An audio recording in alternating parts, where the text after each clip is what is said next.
Hello everyone and welcome to week 2 lecture 3 of CSE 1 OF. In this lecture we are going to cover the string class and introduction to methods. Now as we know from our previous 2 lectures, a variable is a main component in a Java program, and we have got 8 different primitive data types which are int, character, double, byte, short, long, etc. Why these are called primitive data types? Because they contain an actual value, and that actual value will be stored at some location inside your memory. So let's say if we have got this example, int is your data type, number 1 is your variable name, and 10 is assigned to that variable. So inside the memory location, at some location, it will contain an actual value which is 10. Now we need to have a quick introduction to objects in order to understand the string class and to understand how we are going to call methods and what methods is. Objects and class will be covered in detail later in this subject, but this is just a quick introduction so that we can learn the string class and the methods.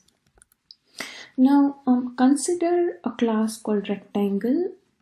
So the object of rectangle class could have multiple attributes that describe the class rectangle.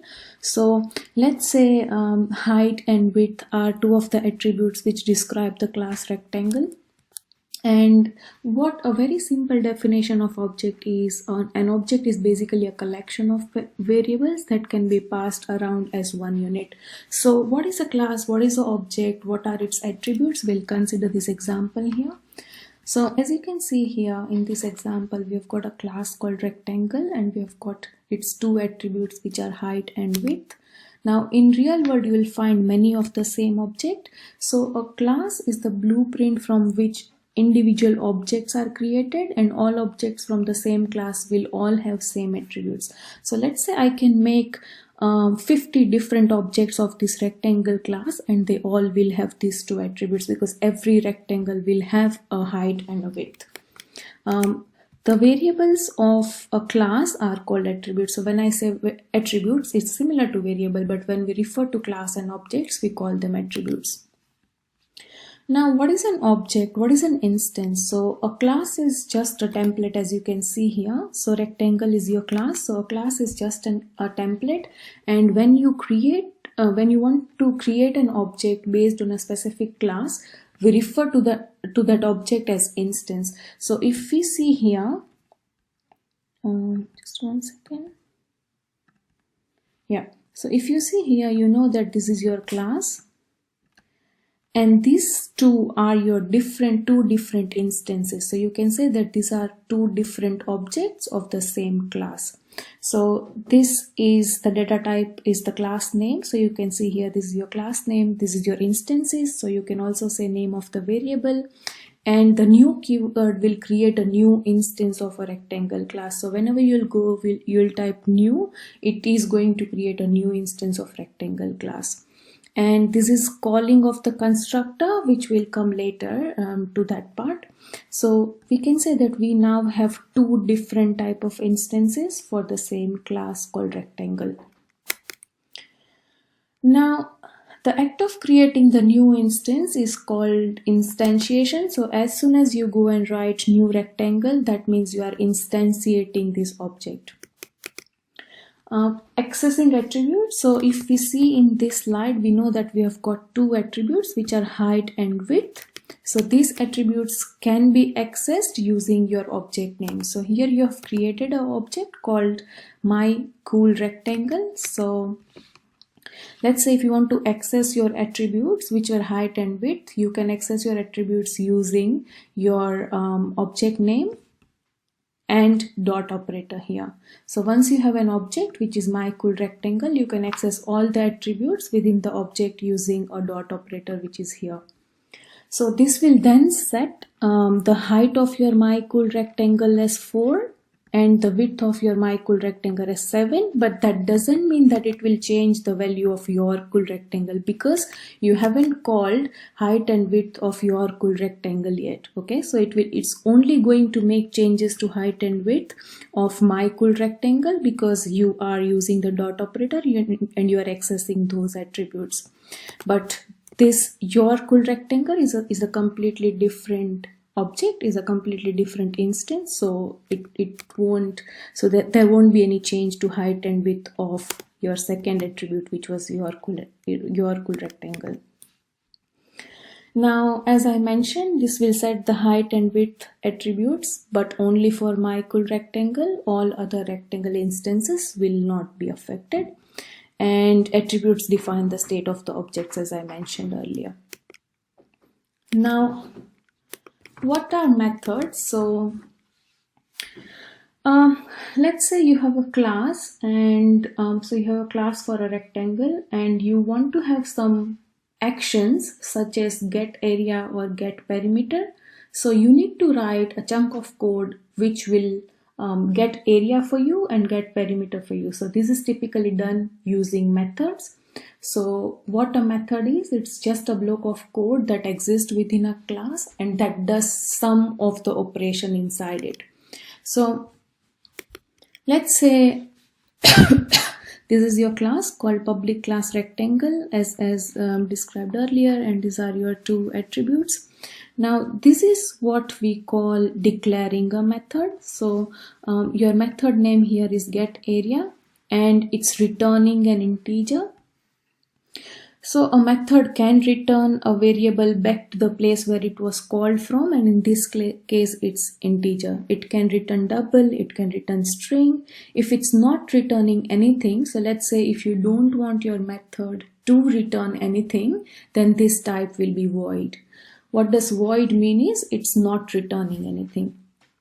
So now as I said, this is declaring of your method inside your class, and this is what you want to return back. This is the name of your method. So here my name of the method is get area.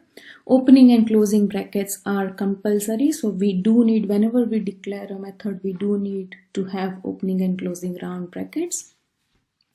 As we can see that we are returning an integer, we need a return statement.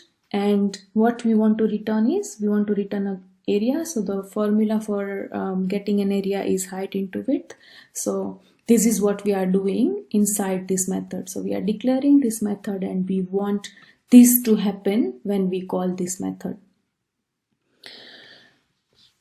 Now calling a method. So this was just declaring a method. Now if you want to call a method, so to call a method,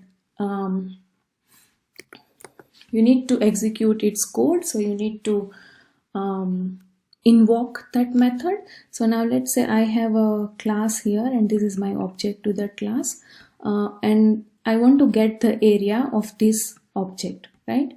So I have set my height of this object to 4 and I have set my width of this object to 7. But now I want to calculate my area, and I know that in order to calculate my area, I have already written a method. I have already declared a method here.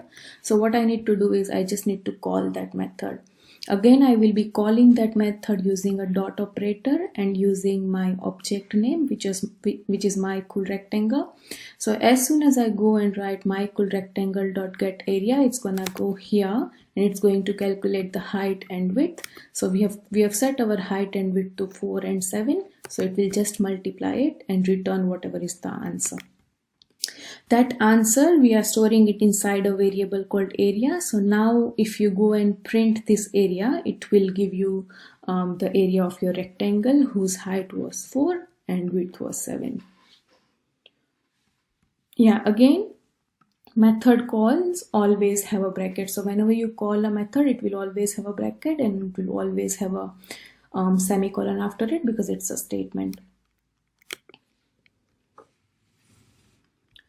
Now, let's just go step by step. So what I've done first here is to create a new instance of rectangle class. So this is my new instance, or you can call object of rectangle class. Next step here is to set the height attribute to 4. So I've set my height attribute to 4. Next is I've set my width to 7. And then I'm calculating my area. So as soon as I go and write my cool rectangle dot get area, it's gonna go to this method and calculate the area and give me the result.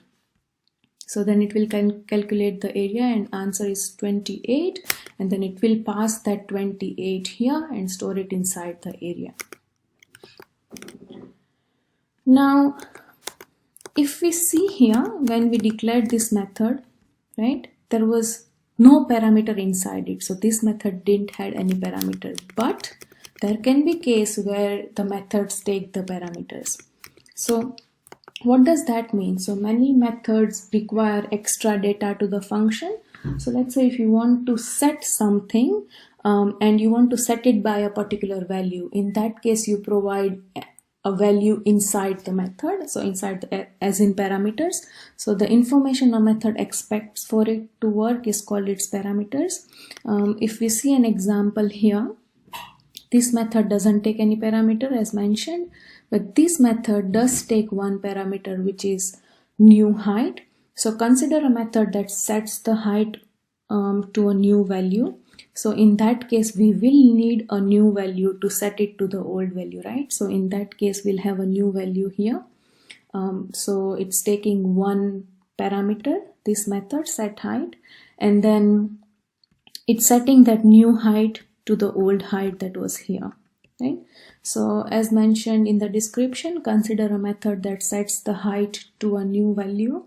The method need to take input, which we call parameter. So this is parameter, and then parameters can be used inside the method as a normal variable. So if you see here, you are declaring that parameter here, but then you are using it here.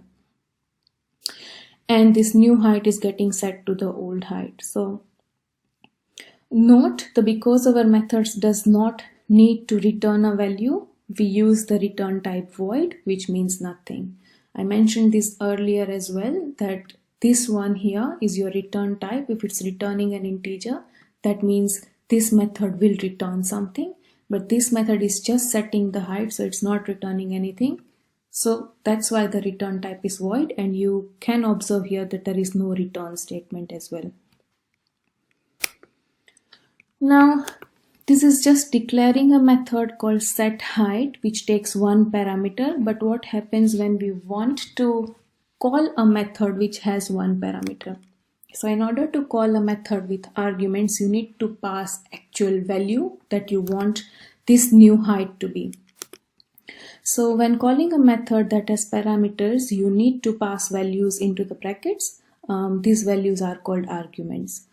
So let's say, sorry, this is not right here. This shouldn't be car, it should be rectangle.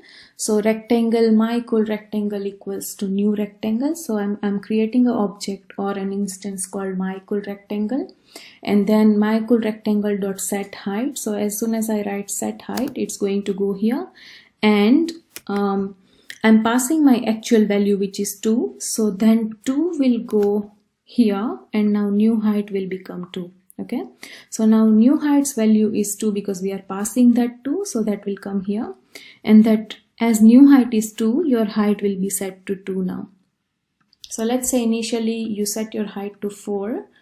After calling your set height method, your height will be 2 now.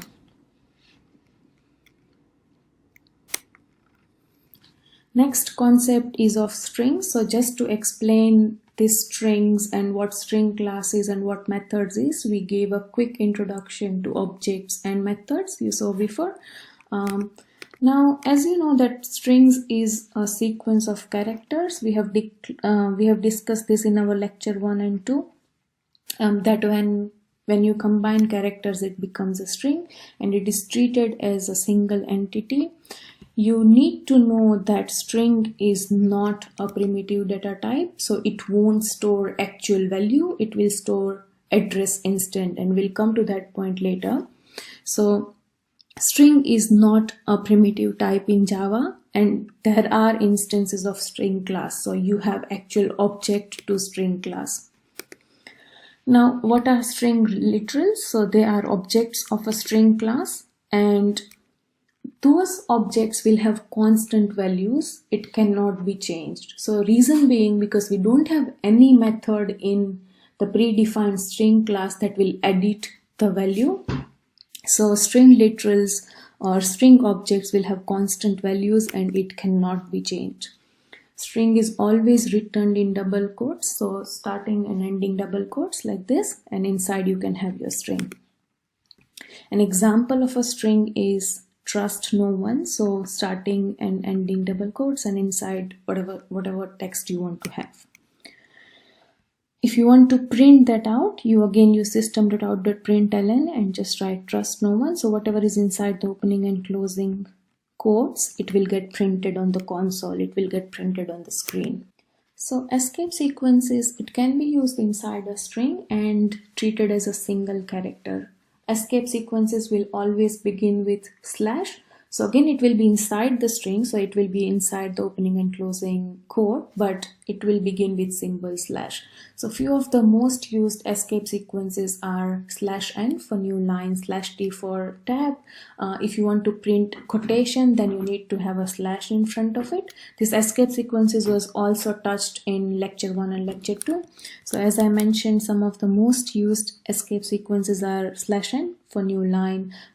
If you want to print a backslash, then you need a backslash in front of it. So these all, it can be included inside a string and treated as a single character. Now we'll see a few examples of it here. So let's say if I want to print a double quote here, I need a slash in front of it in order to actually print a double quote. And same goes for this one as well. And /n will give a new line, so it will get printed as I, then a new line M, then a new line A, again a new line and a fish. So I'm just going to go and show this to you in Putty terminal.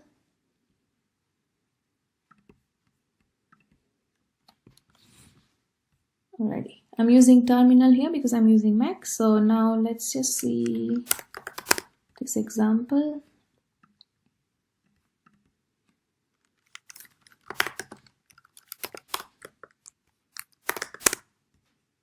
So as you can see, this example is same as what we have in the slide, and it has a quotation to print, and this one has a quotation to print as well, and I've got /n, /n, and /n 3 times. So if I compile and run this one,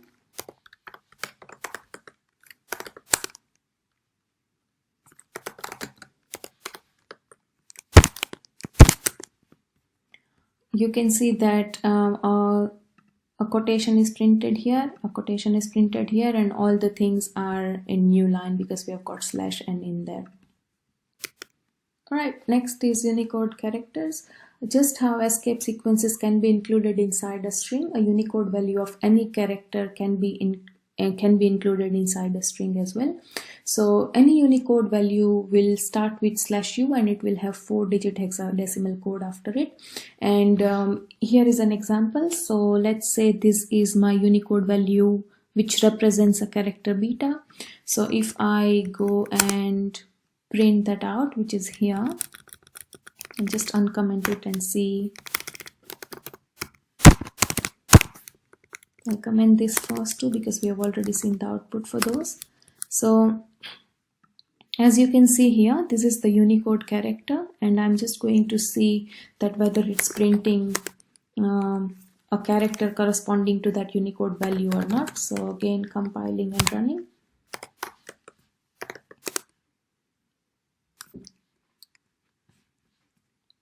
Just running it now, and we can see that Unicode value is replaced by a Unicode character beta here. So yeah, you can use any Unicode value if you want to represent any character inside a string. Now next is string concatenation, also known as joining two strings. So the operator for concatenation is plus symbol, and it creates a new string which is made up of the concatenation of the two strings, so left hand side and right hand side. As I mentioned, the operator for that is plus. So here is an example. Let's say you have got two strings, deny and everything. So when you use plus operator here, it will concatenate the two strings and give you output as deny everything with a space, just because we have got a space here. Next is nothing important happened today. So two different things, but when you concatenate it, it will form one a new string made up of the two strings. So nothing important happened today. And again, same as it will concatenate all the three strings and give you the output. Concatenation with numbers, this is interesting. So let's say this is your string and this is a number here. So if you concatenate a number with a string, it will be a string. So whenever a number is concatenated with a string, the result is a string. So for this one, the result will be the meaning of life is 42. For this one as well, it will be the meaning of life is 42. And we are assigning meaning of life the value of 42, which will be replaced here, and the output will be the meaning of life is 42 again. So I'm just going to quickly show you that.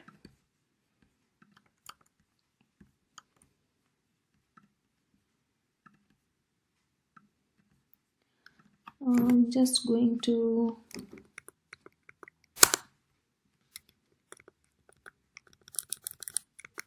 have this first, all the three examples of concatenation.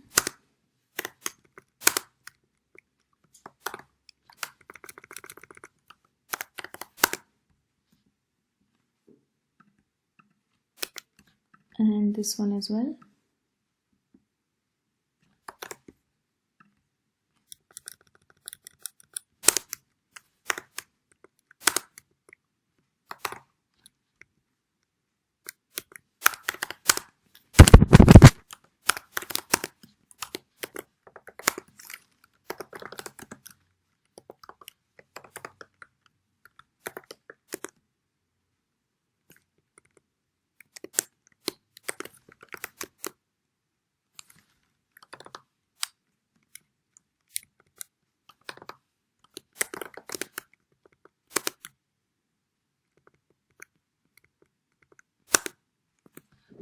Yeah, so as for this one here,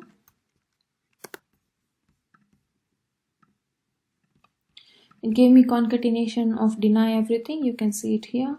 And then for the next one as well, it gave me nothing important happened today, believe in lie. And then for all the three, the meaning of life is 42. As I said, that whenever you concatenate a number with a string, it will become a string. So the answer is the meaning of life is 42. This one is again string as well. So answer is the meaning of life is 42. We have assigned 42 to meaning of life, but as this one is string and then we are concatenating a number with a string, this whole will become a string. So the answer will be the meaning of life is 42. So yeah, this is a class exercise, but as we are online and I don't have interaction with you, I'm just going to explain this. So here the value of x is 4 and the value of y is 2. Now if we go from here, if we start executing this, then the meaning of life is, so this one is a string and then it's concatenating with two numbers, right? So x's value is 4 and y's value is 2. So this is going to give you answer as the meaning of life is and 4 and 2. Now for the second one, as brackets have higher precedence, this will get executed first, and x's value is 4 and y's value is 2. So just because we have a bracket here, this is going to sum it up and the answer will be 6 for this one, but the whole answer will be the meaning of life is 6. Now starting to execute from here, we don't know yet that whether this is a string or not, okay? You can see that there is no double quotes here. So we don't know yet that whether there is a string or not. So what this will do is it will sum up. So it will add x and y, which will be 6 here. And then we know once we hit this code that it's a string. So then it will say that 6, the meaning of life is. For this one, this is x and this is again bracket, so has higher priority. So y is 2, so this will be 2 and then the meaning of life is, and then x is 4. So this will give you 4, 2 and the meaning of life is. We'll just see this in our terminal as well, just to double check.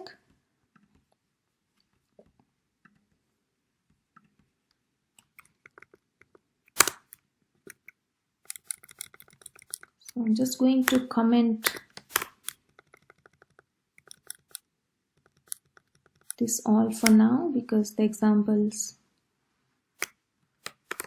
this we have already seen and we just need to see this now.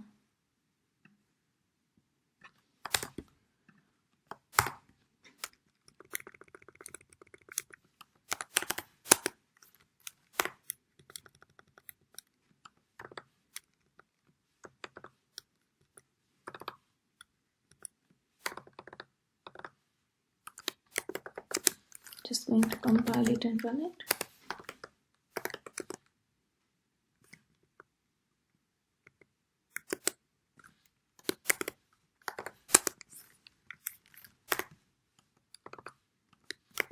Sometimes when just directly copying it copies some illegal characters.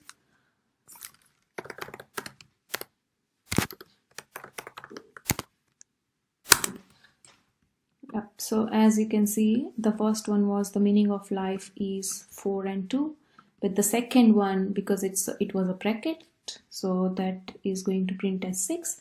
Again, we don't know here that it is going to be string, so x plus y will be added first and then we know that it's a string. So the answer will be 6, the meaning of life is, and here it will be 4, 2, the meaning of life is. This will be more covered in lecture workshop as well, where we'll have interaction with each other, so we can discuss more on this. So next up is objects and variables of the string class. So each string literal is an object of the string class. Each string literal will have a state. So a state is what it holds. So whatever the character sequence it's holding, it's its state. And each string literal will have its behavior, so the operation it can carry out on that particular string. You can create variables of a string class, and we do this by declaration statement. So what declaring of a variable and what instantiating of a variable is, we'll see it in next slide. So string declarations and instantiations. This will call just declaring of a string, because if you can see here, we are declaring a variable called phrase of type string. So creating the variable name, this is what we call declaration. And then here when we say equals to new string, we are instantiating it. So this phrase equals to new string apologies policy, so we are assigning this apologies policy to phrase. So that's what we call it instantiation. And this is you are doing both together. So when we say string motto equals to new string resist or serve, we are declaring and instantiating an object together. So this is just declaration of an object, this is instantiating of an object, this is declaration and instantiating at the same time. So creating the string object and variable name in one go. Next is string instantiation. So you know how when we declare primitive types, it reserves the space in the memory to store that value. But whenever we declare a string, a declaration of a variable of class type, because it's whenever we declare a string, it's a declaration of a variable of class type, because string is a class. It does not reserve the space in the memory to store the object, actual object, but it creates enough space to store the address of the object. So what it does is that variable stores the address of the object and the actual object is stored somewhere else. So that's why we must tell the compiler if we want it to create a new object and reserve the memory to store it with the new operation, with the new keyword that we use when we instantiate any object. Variables and references, and what is the difference between the two. So a variable can be of primitive type or class type. So a primitive type and non-primitive data type. Primitive type will always store the actual value, whereas the class type will store the address of the object and not actual object. So we call the variable a reference to the object because it is referring to actual object. I'm repeating this again. a declaration of a variable of class type does not reserve space in the memory to store the actual object, but it creates the space or enough space to store the address of an object. Now it will be clear with this example. So here if we see, we have got int x equals to 5. So we know that int is of primitive type. So as you can see here, the actual value is stored inside the memory. Same goes with double. Double is again a primitive data type. So 2.9, same actual value goes here. But phrase is of class type. So it won't store the actual object, which is hello, but it will store the memory reference or memory address to where the hello is. So the actual hello is stored somewhere at a location 1288. So this phrase will store, will make enough space to store the address of that actual object. So that's the difference between the two. Now, yeah, so variables of primitive types store the actual value, and variables of string, which is this one, it store the location of string object, which is stored in a different place memory. So as you can see here, it stores the location of the string object, which is stored somewhere else in the memory. Let's consider another example. So we are declaring a string and then we are instantiating it. So we are assigning trust me to motto, and then so this one creates a new string with characters trust me, and then makes the variable motto refer to that string. So we call the variable a reference to the string because that's how it's stored. So wherever this variable will be stored, it will store the memory address which will refer to the original string trust me. Now, as I mentioned that we are going to touch constructors later. So what constructors are, again, this is not in detail because constructors will be again in detail when we'll be talking about class, objects, constructors, all those later in the subject. So just to give you a brief idea of what constructors are. So when we create a new string object, we want it to have some initial value. In order to assign that some initial value, we need to call the constructor. So the constructor of the string class sets the initial value of the string object to the value we give inside the new operation. So whenever we specify a new, and then after every time, it's where we are going to call the constructor. So if we see here, we'll see that we are assigning I want to believe, which is some initial value, to this variable motto. Now let's see step by step how it will work. So we have declared a variable called motto here, and then we have got a string called I want to believe, which is stored somewhere in the memory location. Now when we'll assign this I want to believe to motto, it will refer to this particular location. So now you can see here that this one is referring to this location. So this point was made clear here as well, that this one creates a new string which contains the characters and then makes the variable refer to that string. So same happens here as well. So it will create this string and then refer, it will create this string and then refer this variable to it. So now this motto is referring to this string.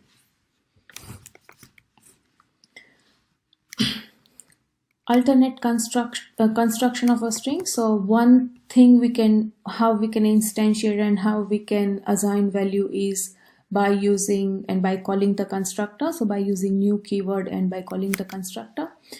Alternate constructor of a string is just because string is the most commonly so we use string very often and it's one of the most commonly used objects. So that's the reason a shorthand notation exists for creating string objects, and that's as simple as just how we do it for int or double or anything. So we just go string, and which is class type, data type, and the object name, and then we just straight away assign the value. And mostly we'll be using this only in our program. So as the shorthand notation exists, we we will try to use this instead of writing equals to new string. Now string immutability, what strings are immutable, what that means is it cannot change its value. Okay, so there is no method inside the string class that will allow you to edit the currently existing string. So strings cannot change their contents, and that's the reason we say that strings are immutable. And that's because there is no method that will edit the string data. So whenever we are making a string variable refer to another string object, we are not changing the content, we are just changing the location it refers to. So let's say here we have a string, we have declared a string called greeting, and the initial value to greeting was hi. So inside somewhere we have got hi, and then at this memory location. Now greeting will refer to that memory location. Here I'm changing the value of greeting from hi to hi there. So that doesn't mean that it will change here. So it won't become hi there here. What it will do is hi there is somewhere else in the memory location. This greeting will just start pointing to that location now. Okay, so you are not actually making change to the string because you can't do it. Just the memory location that it was referring to is getting changed now. Third time, now I'm changing it to greeting equals to greeting plus class. So greeting is hi there. So the final outcome will be hi there class, but again that will be at some other memory location, and this will just start referring to that memory location now. So you can see here that hi there class is at 03C0, and greeting has now started referring to that location instead.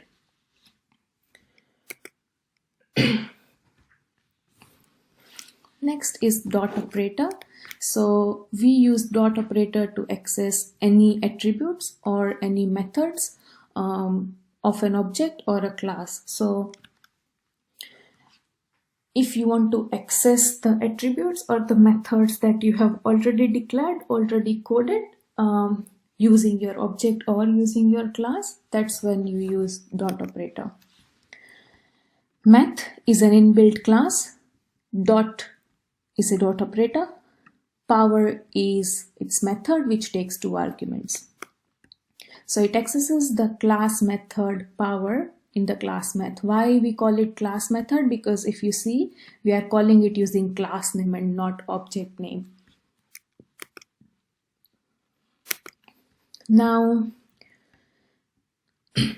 same as the dot operator can access the methods of object variables or literals. So motto is an object because we have seen a string where we say string motto equals to new string. So motto is an object, and length is a method. So you are accessing this method using your object or using your literal, using the dot operator. Yep, you can directly have a string like this and still use the method. So this is still an object, and then you are using dot operator to access your method.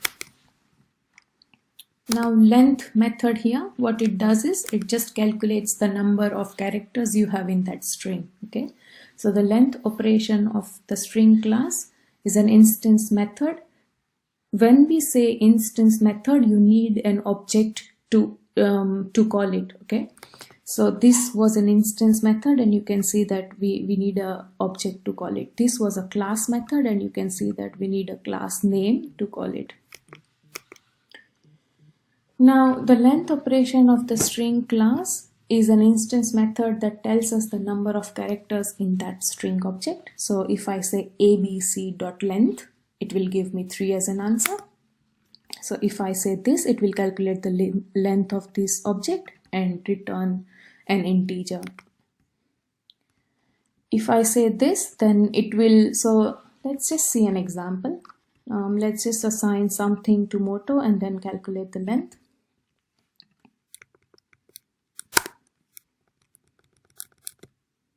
Yeah.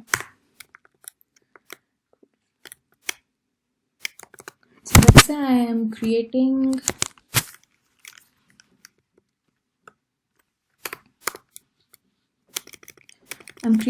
a string and assigning a value I want to believe, and now I want to calculate the length.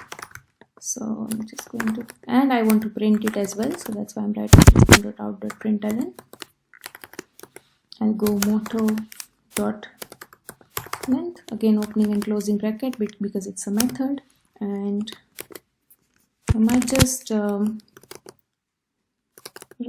a short description as well so that we know.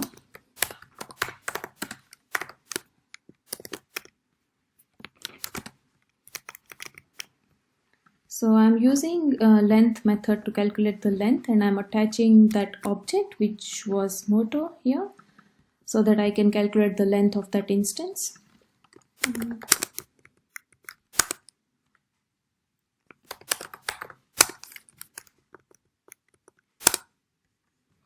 So we can see here that the length is 17. So it just calculates the length of whatever you give before, so the length of the object.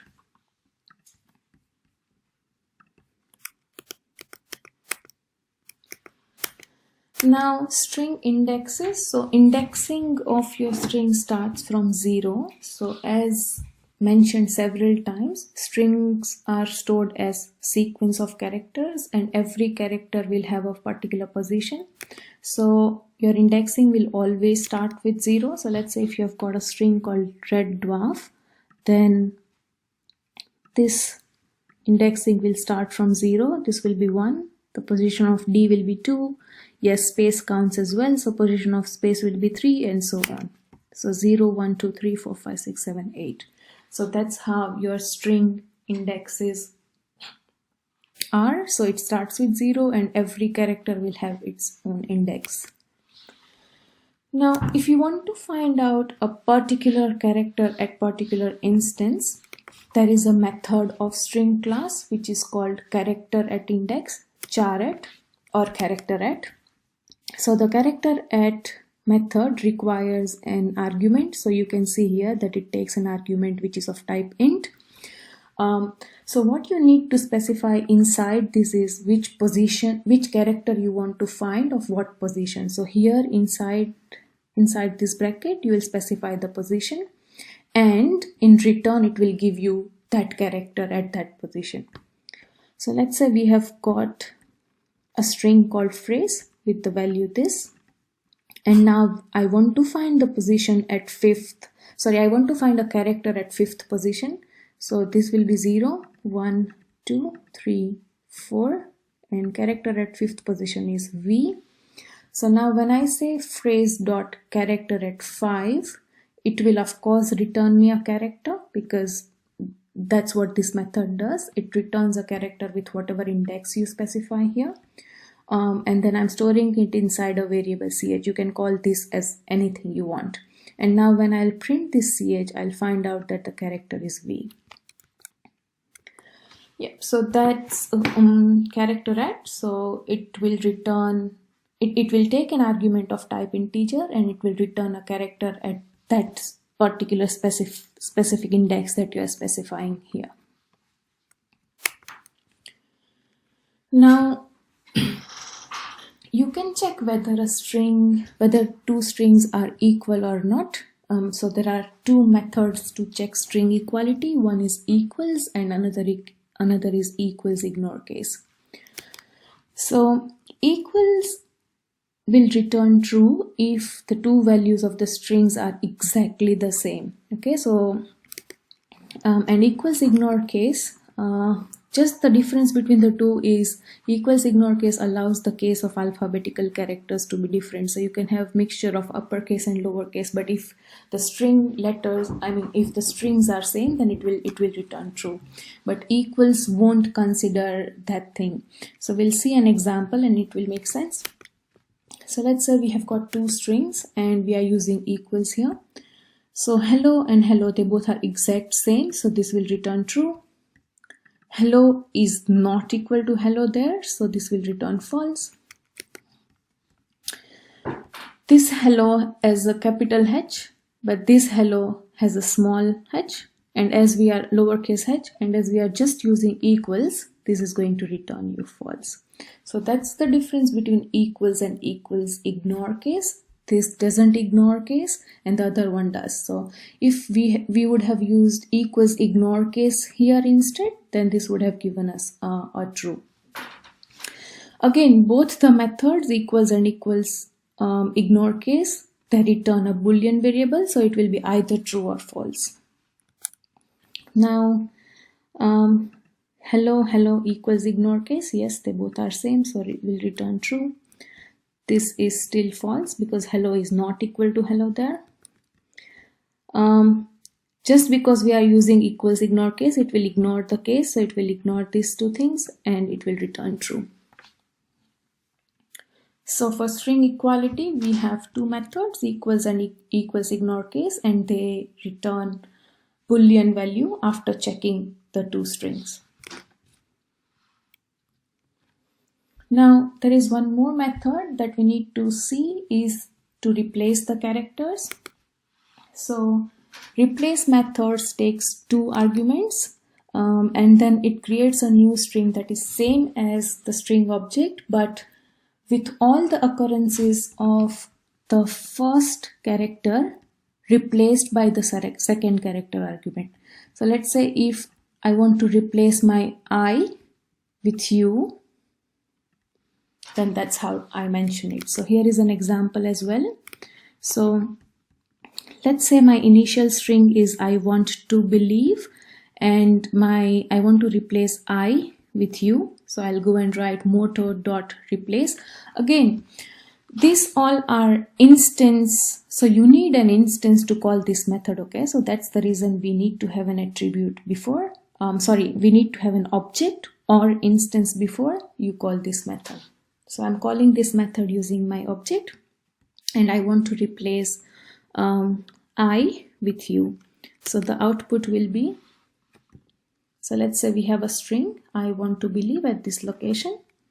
And now I'm replacing it with you.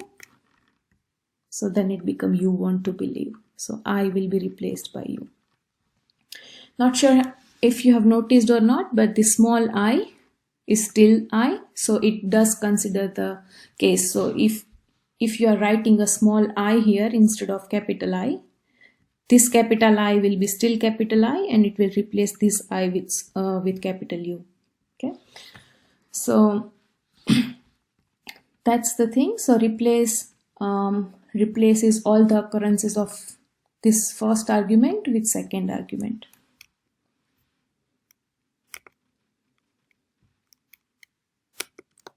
And again, it's worth noticing that it is at two different locations because you can't really change the string or edit the string in here because they are immutable.